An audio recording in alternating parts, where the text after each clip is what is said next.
This year, 350,000 Americans will die from cancer. 1 out of 4 of us will develop cancer in our lifetime. That's over 50 million people in the United States alone.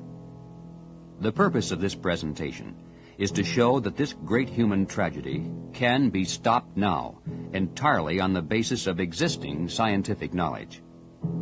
We'll explore the theory that cancer, like scurvy or pellagra, is a deficiency disease, aggravated by the lack of an essential food compound in modern man's diet, and that its ultimate control is to be found simply in restoring this substance to our daily intake. We are not in the business of promoting vitamins, food supplements, or products of any kind. We are not prescribing any course of treatment. We endorse nothing except freedom of choice. We have nothing to sell but facts. What you are about to hear does not carry the approval of organized medicine. The Food and Drug Administration, the American Cancer Society, and the American Medical Association have labeled it fraud and quackery. The average physician, however, is less dogmatic. He's more apt to say, let's give it a try and then pass judgment. Consequently, an increasing number of doctors all over the world now are testing and proving in their own clinics that the vitamin concept of cancer is true. With billions of dollars spent each year on research, with other billions taken in from the cancer-related sale of drugs, and with vote-hungry politicians promising ever-increasing government programs, we find that today there are more people making a living from cancer than are dying from it. If the riddle were to be solved by a simple vitamin, this gigantic commercial and political industry could be wiped out overnight. The result is that the science of cancer therapy isn't nearly as complicated as the politics of cancer therapy.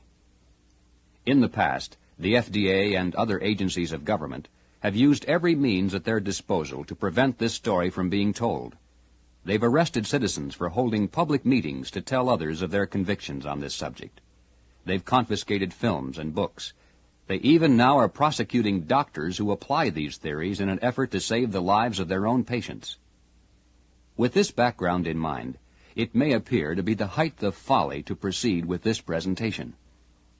But, ladies and gentlemen, if the story that follows is true, as we firmly are convinced it is, then in the name of humanity, someone simply has to stand up against the bureaucracy, and we are determined to do it.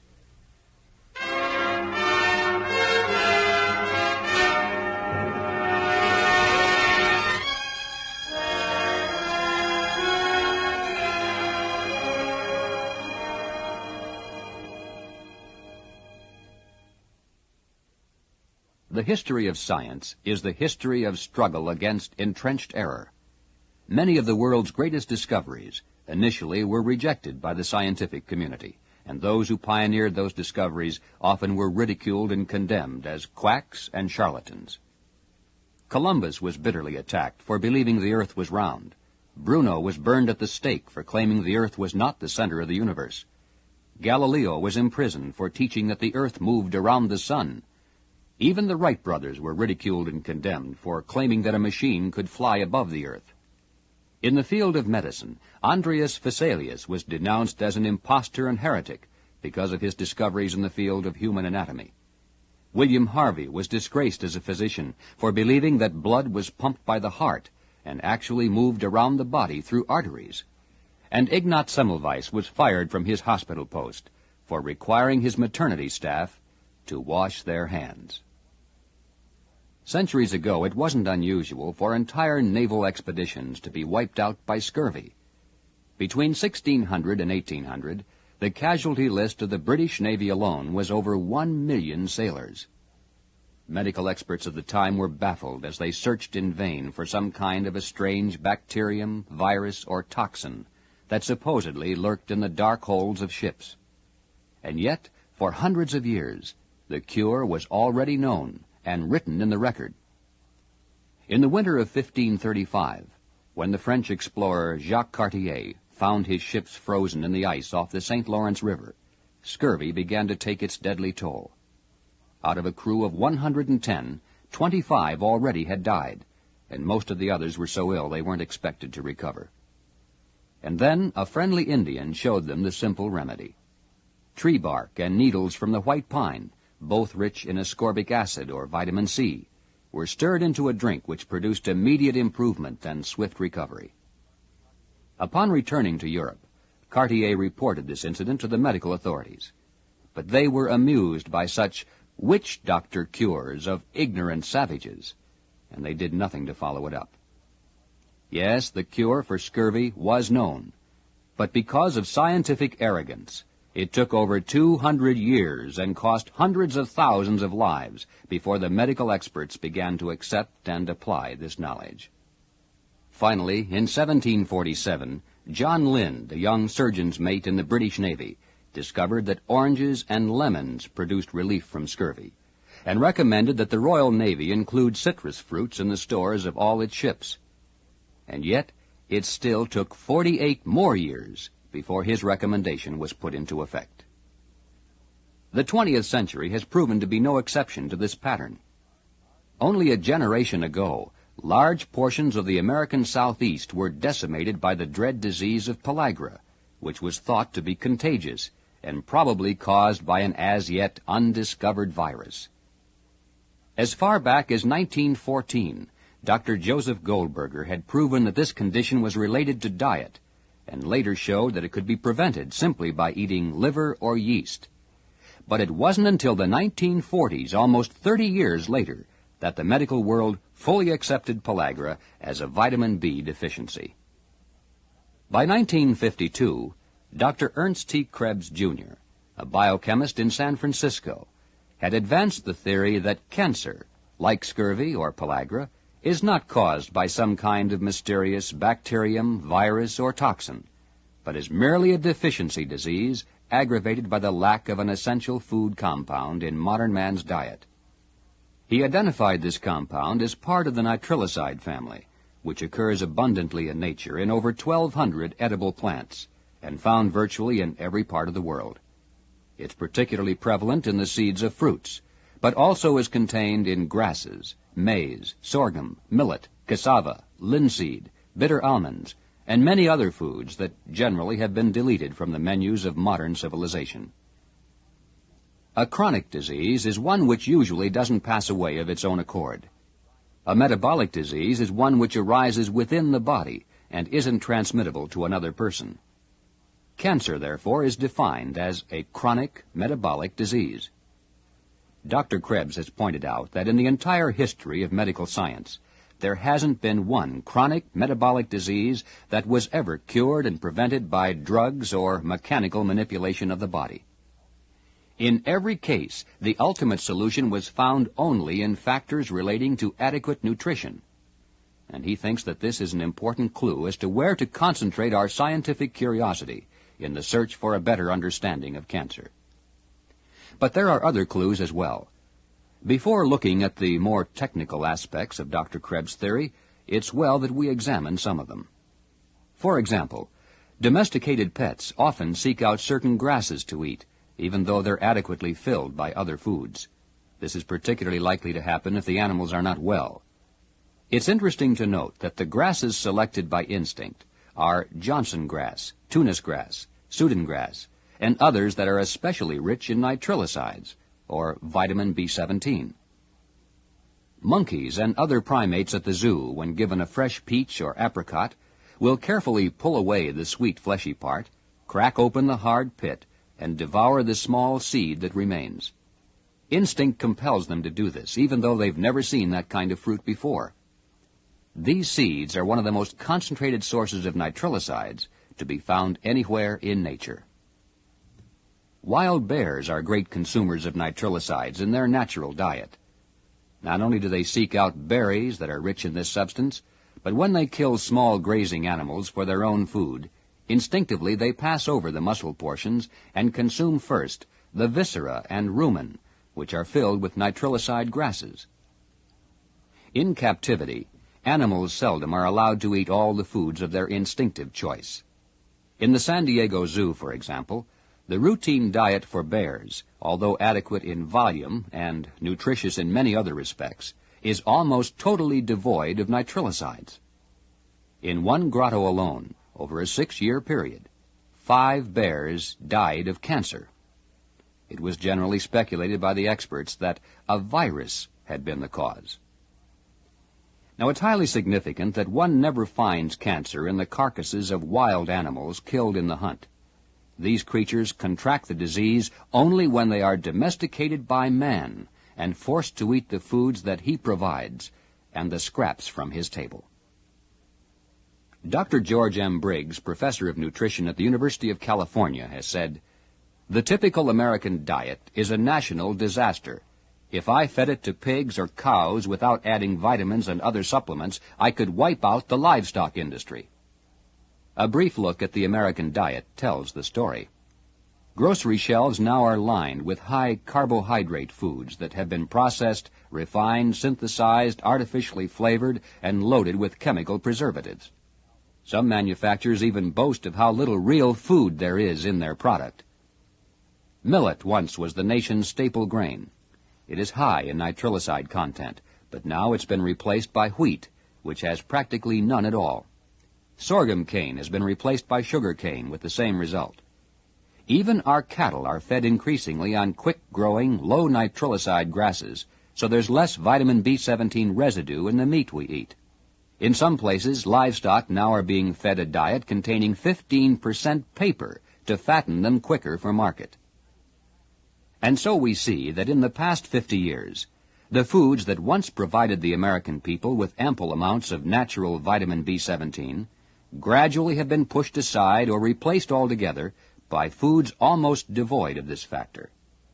Significantly, it's during this same time span that the cancer rate has moved steadily upward, to the point where today 1 out of every 4 persons in the United States is destined to contract this disease.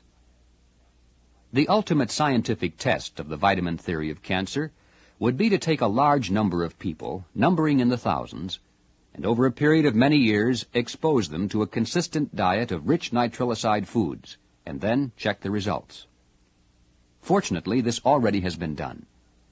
In the remote recesses of the Himalaya Mountains, between West Pakistan, India, and China, there is a tiny kingdom called Hunza. These people are known world over for their amazing longevity and good health. It's not uncommon for Hunzakuts to live beyond 100 years, and some even to 120 or more. Visiting medical teams from the outside world report that there never has been a case of cancer in Hunza. Although presently accepted science is unable to explain why these people should be free of cancer, it's interesting to note that the average Hunza diet contains over 200 times more nitrilicide than the average American diet. In fact, in that land where there is no such thing as money, a man's wealth is measured by the number of apricot trees he owns, and the most prized of all foods is considered to be the apricot seed.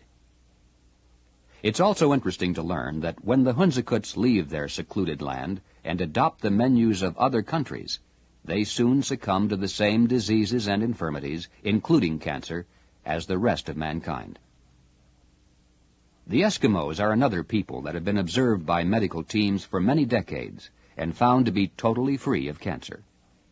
The traditional Eskimo diet is amazingly rich in nitrillicides that come from the residue in the meat of caribou and other grazing animals, and also from the salmonberry, which grows abundantly in the Arctic areas. When the Eskimo abandons his traditional way of life and begins to rely on westernized foods, he becomes even more cancer-prone than the average American. There are many other peoples in the world that could be cited with the same characteristics. The Abkhazians near the Black Sea, the Hopi and Navajo Indians of North America, certain native populations in South America and South Africa. From all races and all regions of the world, the one thing they have in common is that the degree to which these people are free from cancer is in direct proportion to the amount of nitrillicides or vitamin B17 found in their native diet. In answer to this, the skeptic may argue that these primitive groups aren't exposed to the same cancer-producing elements that modern man is, and perhaps that's why they're immune. Let them breathe the same smog-filled air, smoke the same cigarettes, swallow the same chemicals added to their food or drinking water, use the same soaps or deodorants, and then see how they fare. This, of course, is a valid point. But fortunately, even that question now has been resolved by experience. For over 2 decades, there has been a steadily growing group of people who have accepted the vitamin theory of cancer and who have altered their diets accordingly. They represent all walks of life, all ages, both sexes, and reside in almost every advanced nation in the world. It's estimated that there are many thousands in the United States alone. Now, it's true that there's no way to determine their exact number or to conduct clinical examinations on each of them, but they do constitute a rather well-defined group that is both vocal and conspicuous. It's significant, therefore, that after starting and maintaining a diet rich in vitamin B17, none of these people has ever been known to contract cancer. Now, let's repeat that statement. While their fellow citizens are suffering from cancer at the rate of 1 out of every 4, not one of these thousands has ever been known to contract this dread disease. For many persons, the logic of all these facts put together is so great that it would be easy to close the case right here. But in view of the powerful opposition against this concept, let's not content ourselves only with the logic of the theory. Let's reinforce our convictions with the science of the theory also, that we may understand why it works the way our logic tells us that it must. In 1902, John Beard, a professor of embryology at the University of Edinburgh in Scotland, reported that there were no discernible differences between highly malignant cancer cells and certain pre-embryonic cells that were quite normal in the early stages of pregnancy. In technical terms, these normal cells are called trophoblasts. Extensive research had led Professor Beard to the conclusion that cancer and trophoblast are in fact one and the same. His theory, therefore, is known as the trophoblastic thesis of cancer. The trophoblast in pregnancy indeed does exhibit all the classical characteristics of cancer. It spreads and multiplies rapidly as it eats its way into the uterus wall, preparing a place where the embryo can attach itself for maternal protection and nourishment. The trophoblast is formed as a result of a chain reaction, starting with another cell, identified as the diploid totipotent. For our purposes, let's call this simply the total life cell, because it contains within it all the separate characteristics of the complete organism and has the total capacity to evolve into any organ or tissue, or for that matter, into the complete embryo itself. About 80% of these total life cells are located in the ovaries or testes, where they serve as a genetic reservoir for future offspring. The rest of them are distributed elsewhere in the body, for a purpose not yet fully understood, but which may involve the regenerative or healing process of damaged tissue. The hormone estrogen is well known for its ability to affect changes in living tissue. Although it's generally thought of as a female hormone, it's found in both sexes and performs many vital functions. Wherever the body is damaged, either by physical trauma, chemical action, or illness, estrogen always appears in great quantities, possibly serving as a stimulator or catalyst for body repair. It's now known that the total life cell is triggered into producing trophoblast when it comes into contact with estrogen. When this happens to those total life cells that have evolved from the fertilized egg, the result is a placenta and umbilical cord, a means of nourishing the embryo. But when it occurs non-sexually as part of the general healing process, the result is cancer. When cancer begins to form, the body reacts by attempting to seal it off and surrounding it with cells that are similar to those in the location where it occurs. A bump or lump is the usual result. Under microscopic examination, most of these tumors are found to resemble a mixture or hybrid of both trophoblast and surrounding cells, a fact which has led many researchers to the premature conclusion that there are many different types of cancer. But the degree to which various tumors appear to be different is the same degree to which they're benign, which means that it's the degree to which there are non-cancerous cells within it. The greater the malignancy, the more these tumors begin to resemble each other, and the more clearly they begin to take on the classic characteristics of pregnancy trophoblast. And the most malignant of all cancers, the chorion epitheliomas, are almost indistinguishable from trophoblast cells. For as Dr. Beard pointed out over 70 years ago, they're one and the same. Let's turn now to the question of defense mechanisms. Before we can hope to conquer cancer, first we must understand how nature conquers cancer, how nature protects the body and controls the growth of trophoblast cells. All animals contain billions of white blood cells. One of the functions of these cells is to attack and destroy anything that is foreign and harmful to our bodies. For this reason, it would seem logical that they would attack cancer cells also. But since cancer is trophoblast, and since trophoblast is not foreign to the body, but is in fact a vital part of the life cycle, nature has provided it with a very effective means of avoiding the white cells. One of the characteristics of the trophoblast is that it's surrounded by a thin protein coating that carries a negative electrostatic charge. The white cells also have a negative charge, and since similar polarities repel each other, the trophoblast is well protected. Part of the solution to this problem is found in the pancreas, which secretes an enzyme called trypsin. When this enzyme reaches the trophoblast in sufficient quantity, it digests the protective protein coat. The cancer then is exposed to the attack of the white cells, and it dies. Applying this to the embryo, we find that the trophoblast cells there continue to grow and spread right up to the 8th week, and then suddenly, with no apparent reason, they stop growing and are destroyed. Recent research has provided the explanation. It's in the 8th week that the baby's pancreas begins to function. Now, it's significant that the upper intestines, near the point where the pancreas empties into it, is the one place in the human body where cancer is almost never found. We note also that diabetics, those who suffer from a pancreas malfunction, are 3 times more likely to contract cancer than non-diabetics. These facts, which have puzzled medical investigators for years, at last can be explained in light of the trophoblastic thesis of cancer. But what happens if the pancreas is weak, or if the rate of cancer growth is so high that the enzyme trypsin can't keep up with it? Then what?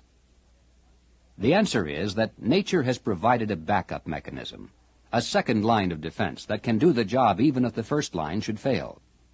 It involves a unique chemical compound that poisons the malignant cell while nourishing all the rest.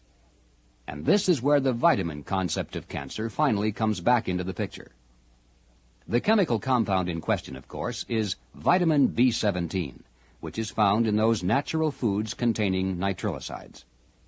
It's known also as amygdalin, and as such has been used and studied extensively for well over 100 years. But in its concentrated and purified form, developed by Dr. Krebs specifically for cancer therapy, it is known as Laetrile. For the sake of clarity in this presentation, however, we shall favor the more simple name, vitamin B17. The B17 molecule contains 2 units of sugar, 1 of benzaldehyde, and 1 of cyanide, all tightly locked together within it. Now, as everyone knows, cyanide can be highly toxic and even fatal if taken in sufficient quantity. However, locked as it is in this natural state, it's completely inert chemically, and has absolutely no effect on living tissue. There is only one substance that can unlock this molecule and release the cyanide. That substance is an enzyme called beta-glucosidase, which we shall call the unlocking enzyme. When B17 comes in contact with this enzyme, not only is the cyanide released, but also the benzaldehyde, which is highly toxic by itself. In fact, these two working together are at least 100 times more poisonous than either of them separately. The unlocking enzyme is not found to any dangerous degree anywhere in the body, except at the cancer cell, where it always is present in great quantity. The result is that vitamin B17 is unlocked at the cancer cell. It becomes poisonous to the cancer cell, and only to the cancer cell. There's another important enzyme called rhodinase, which we shall identify as the protecting enzyme. The reason is that it has the ability to neutralize cyanide by converting it instantly into byproducts that actually are beneficial and essential for health. This enzyme is found in great quantities in every part of the body except the cancer cell, which consequently is not protected. Here, then, is a biochemical process that destroys cancer cells while at the same time nourishes and sustains non-cancer cells. It's an intricate and perfect mechanism of nature that simply couldn't have been accidental. There's much speculation today about carcinogens, the things that supposedly cause cancer. We're told that researchers now have proven that smoking, or excessive exposure to the sun, or chemical additives to our food, or even certain viruses, all can cause cancer. But as we have seen, the real cause is an enzyme and vitamin deficiency. These other things merely are the specific triggers that start the process. Anything that produces prolonged stress or damage to the body can trigger off the production of estrogen as a part of the healing process. If this goes unchecked because the body lacks the necessary chemical ingredients to fight back, then the result is cancer. Specific carcinogens, therefore, do not cause cancer. They merely determine where it's going to occur. Of course, nature's defenses against cancer include more than just the pancreatic enzymes and vitamin B17. Research has shown that an important role also may be played by other enzymes, other vitamins, oxygenation of the blood, pH levels, and even body temperature. Vitamin B17 seems to be the most vital and direct acting of all these factors, but none of them can be ignored, for they're an interlocking part of the total natural mechanism. Fortunately, it's not necessary for man to understand fully every theoretical aspect of this mechanism in order to make it work for him in practice. All that he really needs to know is the necessity of eating foods rich in all the vitamins and minerals, and of minimizing damage or stress to the body. The reality of the vitamin B17 concept of cancer has been proven in the laboratory beyond any doubt. For example, Dr. Dean Burke, head of the cytochemistry section of the National Cancer Institute, has reported that in a series of tests on animal tissue, the B17 had no effect on normal cells, but released so much cyanide and benzaldehyde when it came in contact with cancer cells that not one of them could survive. He said, "When we add Laetrile to a cancer culture under the microscope, we can see the cancer cells dying off like flies." We've said that vitamin B17 is harmless to non-cancer cells. This is true, but perhaps it would be more accurate to say that it's as harmless as any substance can be. After all, even life-essential water or oxygen can be fatal if taken in unnaturally large doses. And this is true also of vitamin B17. For example, there's one case of a man who reportedly died from devouring almost a cup of apple seeds. Incidentally, the case never has been authenticated, but assuming it's true, if the man had eaten the apples also, he would have obtained enough extra rhodonese from the whole fruit to offset the effect of even that many seeds in his stomach.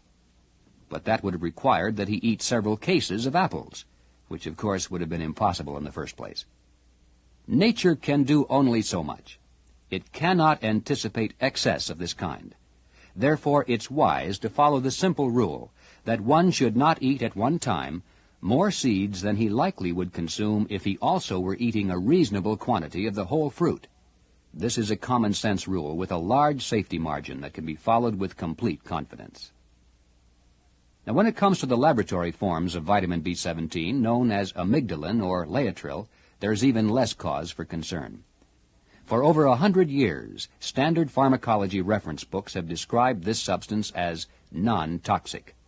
After a century of use in all parts of the world, there never has been a single reported case of related death or even serious illness.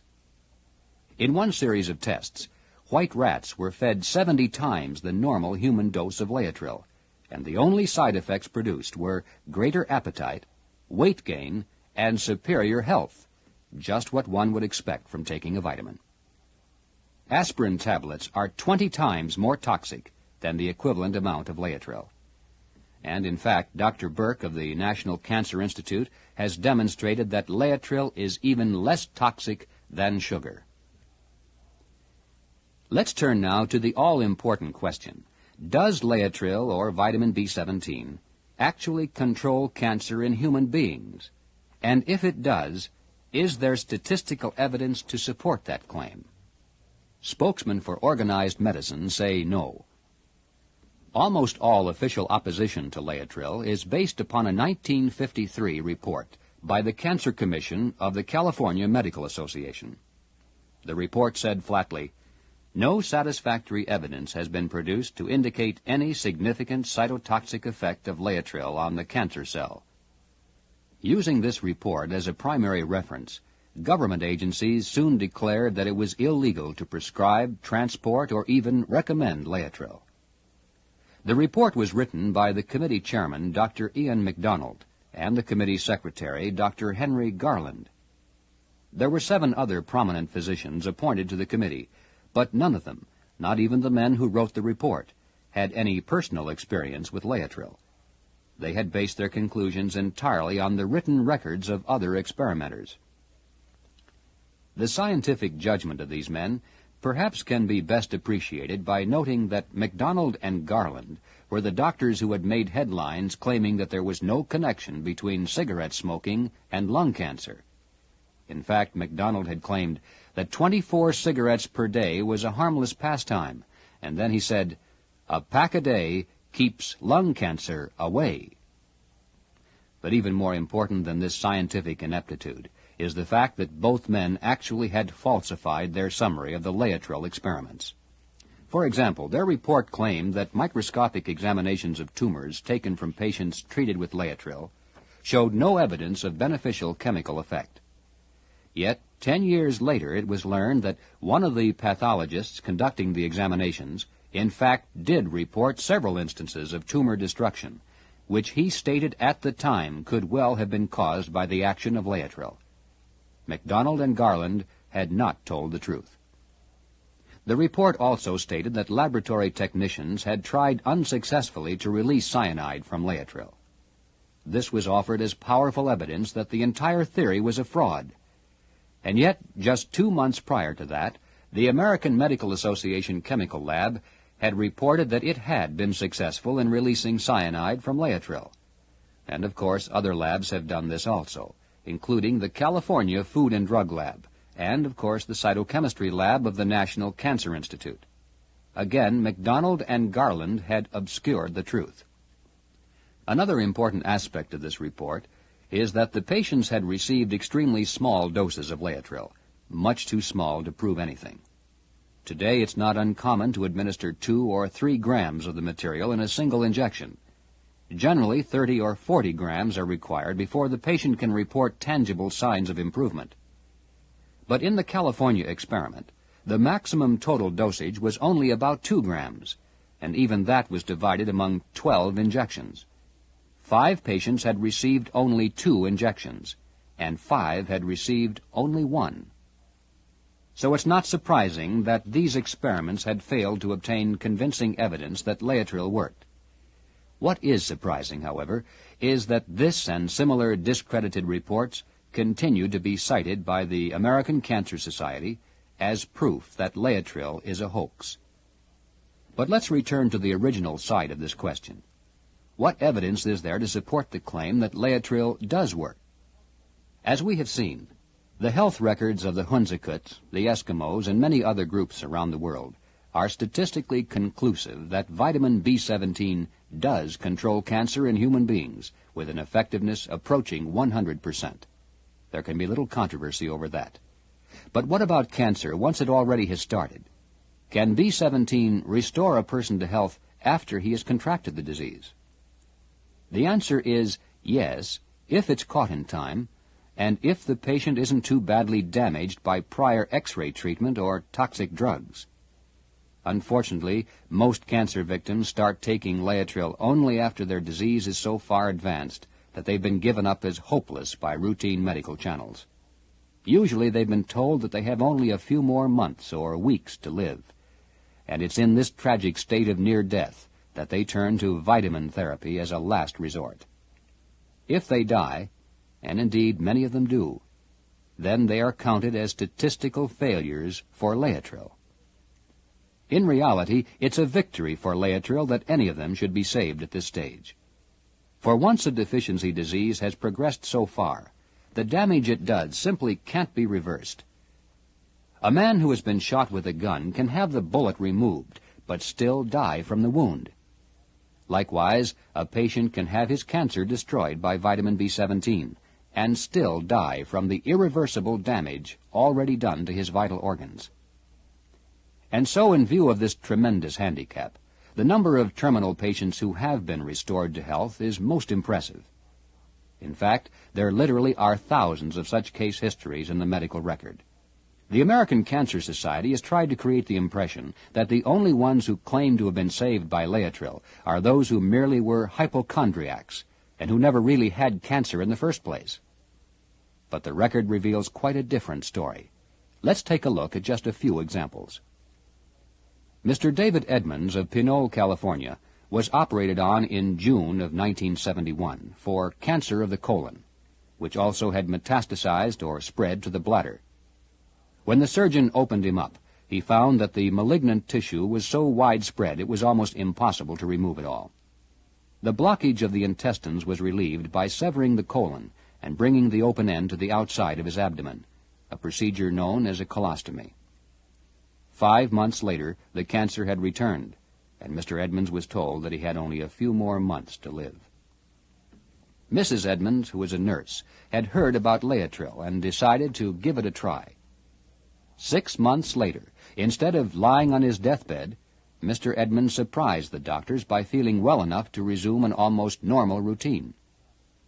An exploratory cystoscopy of the bladder revealed that the cancer there had completely disappeared.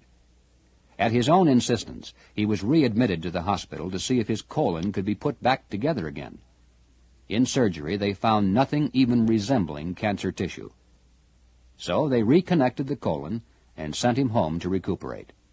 It was the first time in the history of the hospital that a reverse colostomy had been performed. Mr. Edmonds now is living a near-normal life of health and vigor.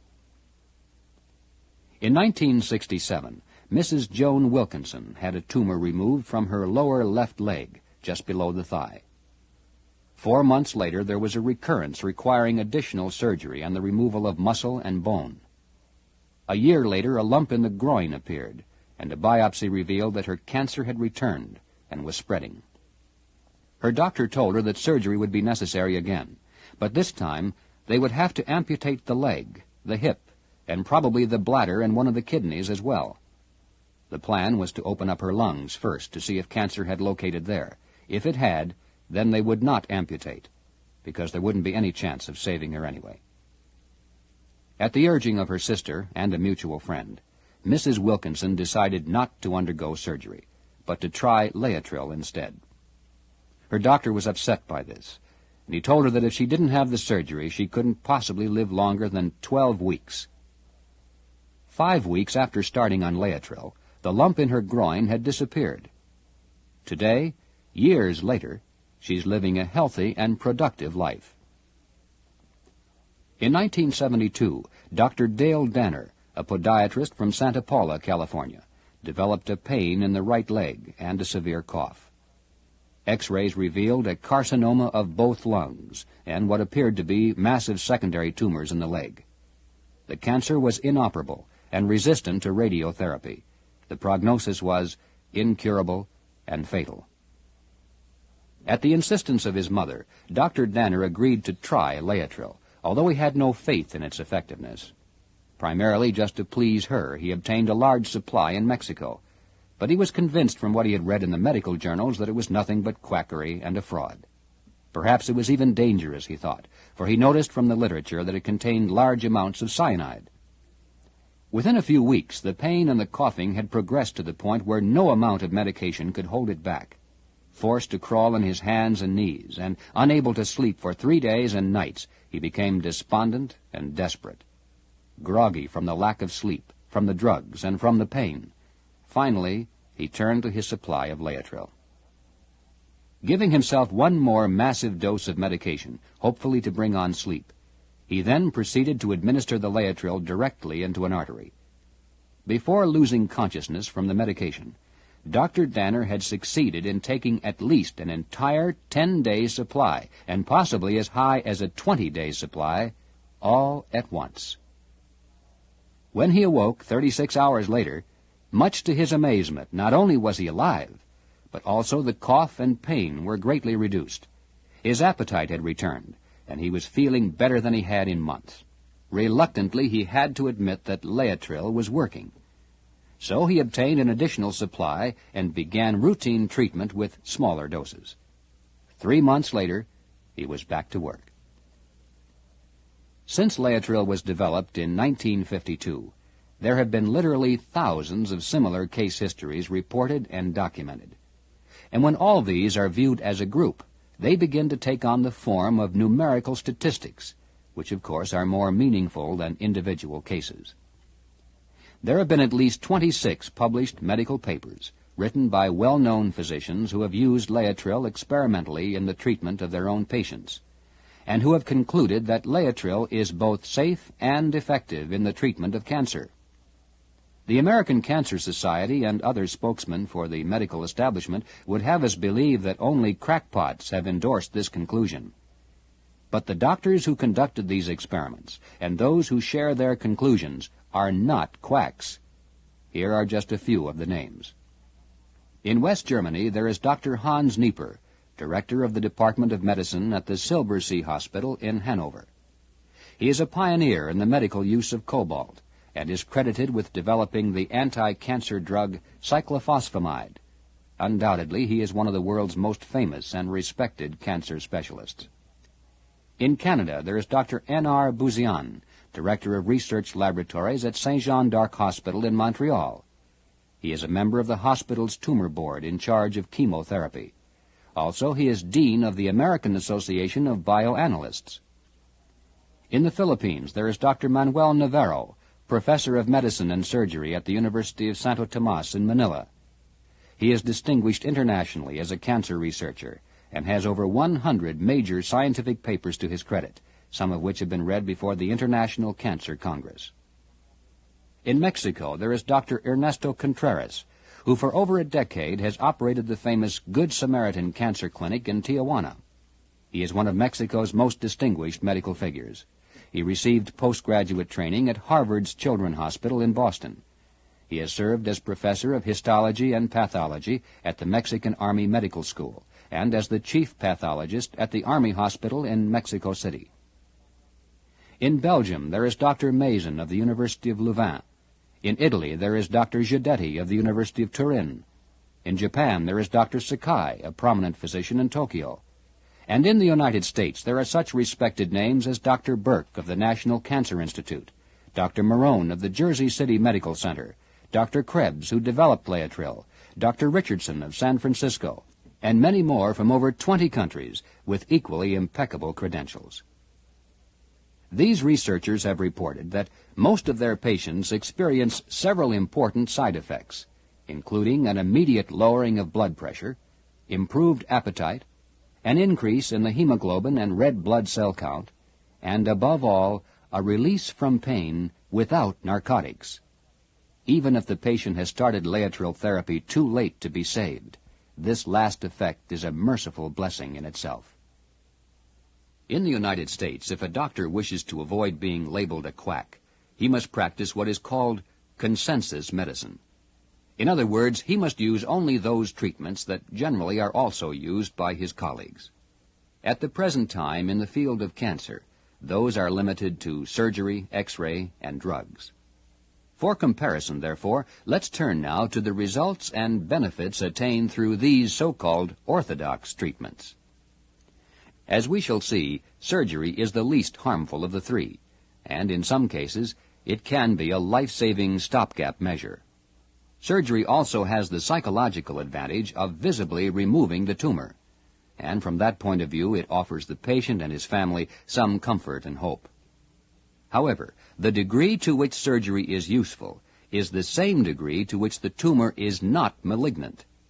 The greater the proportion of cancer cells in that tumor, the less likely it is that surgery will help. And the most highly malignant tumors of all generally are considered inoperable. The statistical rate of long-term survival after surgery is, at best, only 10 or 15%. And once the cancer has metastasized to a secondary location, surgery has almost no survival value whatsoever. The reason, of course, is that, like the other therapies approved by organized medicine, surgery removes only the tumor. It does not remove the cause. The rationale behind X-ray therapy is essentially the same as with surgery. The medical objective is to remove the tumor, but to do so by burning it away rather than cutting it out. Here also, it's primarily the non-cancer cell that's destroyed. The more malignant the tumor, the more resistant it is to radiotherapy. In fact, this procedure has all the same limitations and drawbacks of surgery, plus one more. It actually increases the likelihood that cancer will develop in other parts of the body. Yes, it's a well-established fact that excessive exposure to radioactivity is an effective way to induce cancer. This has been demonstrated not only among the survivors of Hiroshima, but a research team at the University of Buffalo recently reported that less than a dozen routine medical X-rays to the same part of the body increases the risk of leukemia by at least 60%. And these routine X-rays are nothing compared to the intense radiation used on cancer patients. X-rays induce cancer because of at least two factors. First, they do physical damage to the body, which triggers off the production of trophoblast cells as part of the healing process. Second, they weaken or destroy the production of white blood cells, which, as we have seen, constitute the immunological defense mechanism, the body's front-line defense against cancer. As with all forms of currently popular treatments, once the cancer has metastasized to a second location, there is practically no chance that the radiology patient will live. So, in addition to an almost zero survival value, radiotherapy has the extra distinction of also spreading the very cancer it's supposed to combat. The record of so-called anti-cancer drugs is even worse. Most of them currently in use are highly poisonous, not just to cancer, but to the rest of the body as well. In fact, generally they are more deadly to healthy tissue than they are to the malignant cell.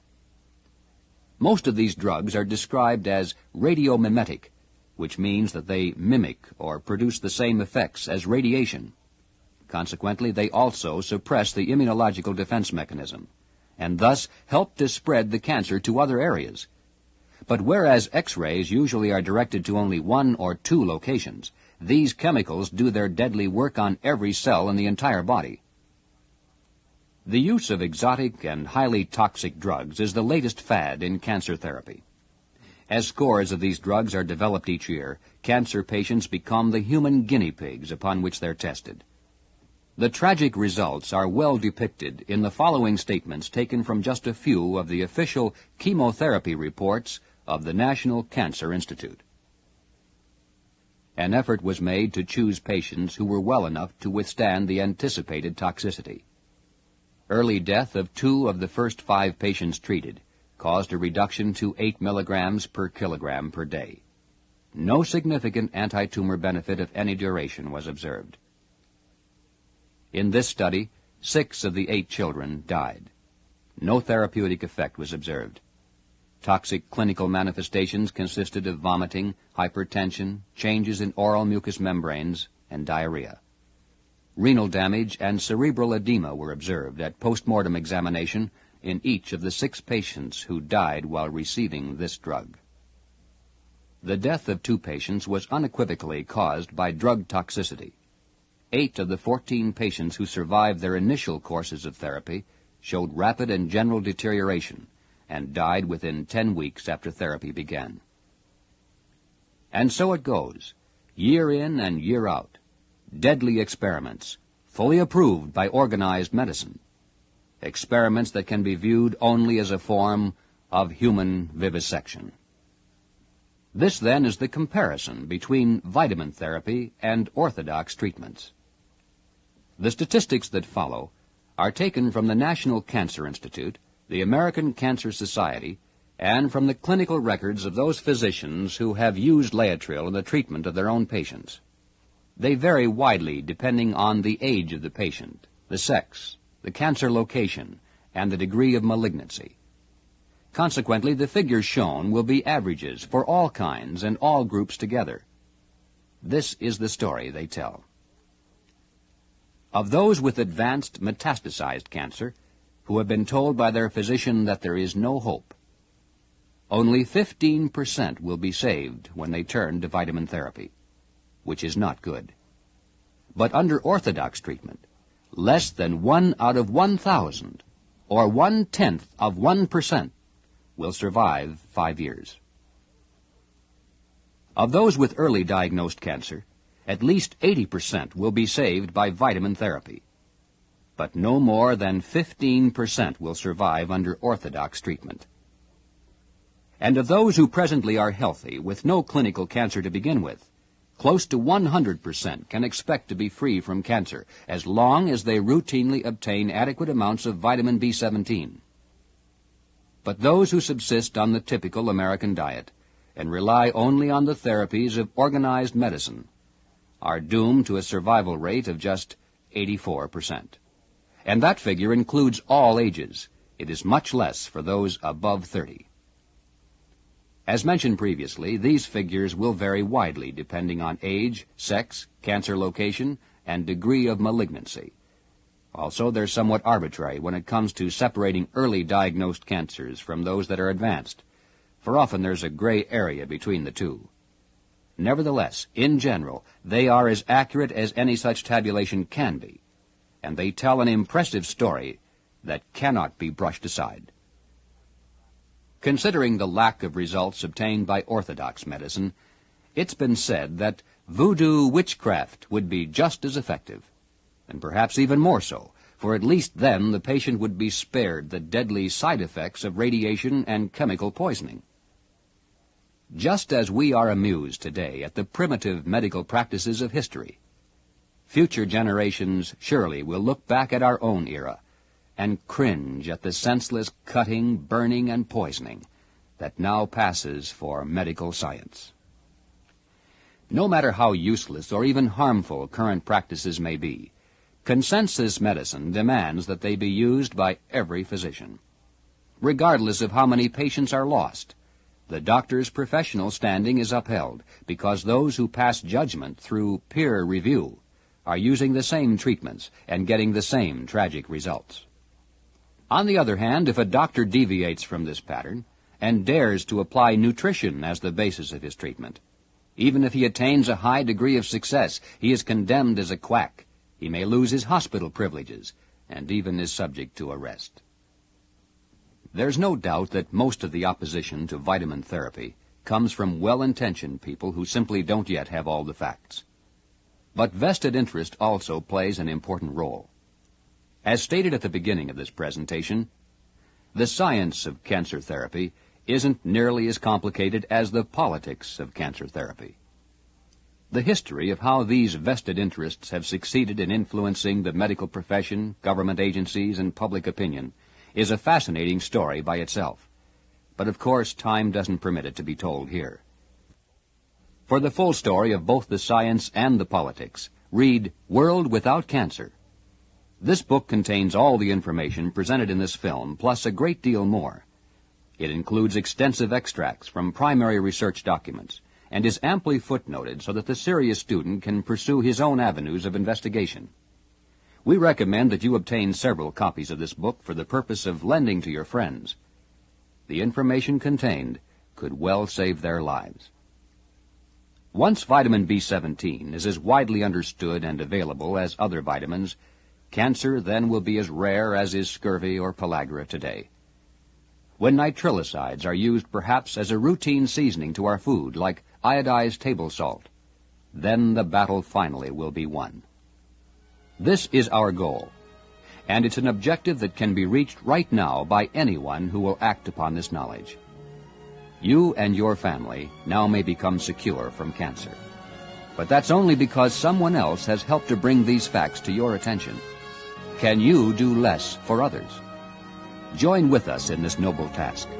Together, we can create a world without cancer.